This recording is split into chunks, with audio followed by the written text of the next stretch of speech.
2023 সাল শেষ হতে আর মাত্র কয়েকদিন বাকি এবং এই বাকি দিনগুলিতে টিম ইন্ডিয়া তার শেষ সিরিজ জয় করার অভিযান শুরু করতে চলেছে। 26শে ডিসেম্বর মঙ্গলবার থেকে শুরু হবে ভারত ও দক্ষিণ আফ্রিকার মধ্যে 2 ম্যাচের টেস্ট সিরিজ। সিরিজের প্রথম ম্যাচটি অনুষ্ঠিত হবে সেঞ্চুরিয়নে সুপার স্পোর্ট পার্ক মাঠে। এই ম্যাচ শুরুর মাত্র দুদিন আগে টিম ইন্ডিয়া এমন খবর পেয়েছে যা কেবল তাদের উদ্বেগ বাড়াবে না, সিরিজ জয়ের আশাও বড় প্রভাব ফেলতে পারে। দুই দলই সেঞ্চুরিয়নে প্রথম টেস্ট ম্যাচের প্রস্তুতিতে ব্যস্ত এবং এখান থেকেই ভারতীয় দলের জন্য উদ্বেগজনক খবর এসেছে। প্রকৃতপক্ষে সিরিজ শুরুর আগেই দুই দলই কিছু গুরুত্বপূর্ণ খেলোয়াড়ের ইনজুরির সমস্যায় পড়েছিল। টিম ইন্ডিয়ার অভিজ্ঞ ফাস্ট বোলার মোহাম্মদ শামি সিরিজের বাইরে আছে। একই সঙ্গে দক্ষিণ আফ্রিকার ঝোড়ো পেসার এনরিক নরখিয়াও এই সিরিজে থাকতে পারবেন না। শনিবার 23শে ডিসেম্বর সুপার স্পোর্ট পার্কে দক্ষিণ আফ্রিকার অনুশীলনের সময় যে দৃশ্যটি দেখা হয়েছিল তা দক্ষিণ আফ্রিকার দলের ভক্তদের খুশি করার জন্য এবং ভারতীয় ভক্তদের অখুশি করার জন্য যথেষ্ট ছিল। আসলে এই দক্ষিণ আফ্রিকা শিবিরে তারকা পেস জুটি কাগিসো রাবাদা এবং লুঙ্গি এনগেদি পুরো শক্তি নিয়ে বোলিং করছিলেন।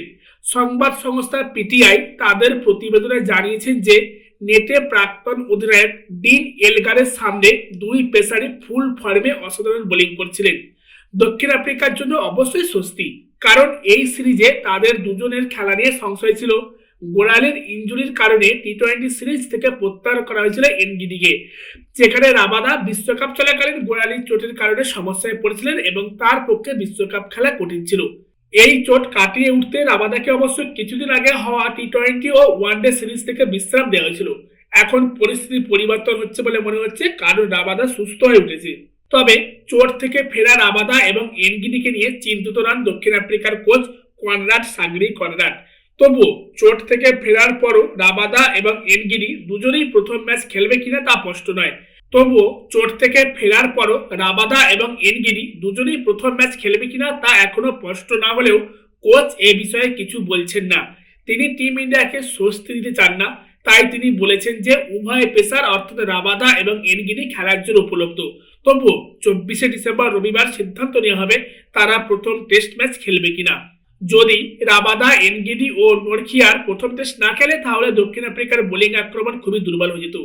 যদি রাবাদা এবং এনগিডির পারফরমেন্সের কথা বলি তাহলে তারা দুজনেই ভারতের বিপক্ষে অসাধারণ পারফরমেন্স করেছে। এর আগেও ভারতের বিপক্ষে 21 ইনিংসে 44টি উইকেট নিয়েছে রাবাদা। এর মধ্যে দক্ষিণ আফ্রিকার মাটিতেই মাত্র 12 ইনিংসে এসেছে 35টি উইকেট। ভারতের বিপক্ষে 11 ইনিংসে 24 উইকেট নিয়েছেন এনগিডি। এইসব উইকেট পাওয়া গেছে শুধুমাত্র দক্ষিণ আফ্রিকার মাটিতেই, আর ভারত এই সিরিজটা খেলবে দক্ষিণ আফ্রিকার মাটিতেই। এমন পরিস্থিতিতে টিম ইন্ডিয়ার উদ্বেগ বাড়বে, এটা স্বাভাবিক। যাই হোক, ক্রিকেট সম্বন্ধে যাবতীয় ভিডিও এবং তথ্য জানার জন্য চ্যানেলটিকে সাবস্ক্রাইব এবং ফলো করে রাখুন। আজ এখানেই শেষ করলাম, ধন্যবাদ।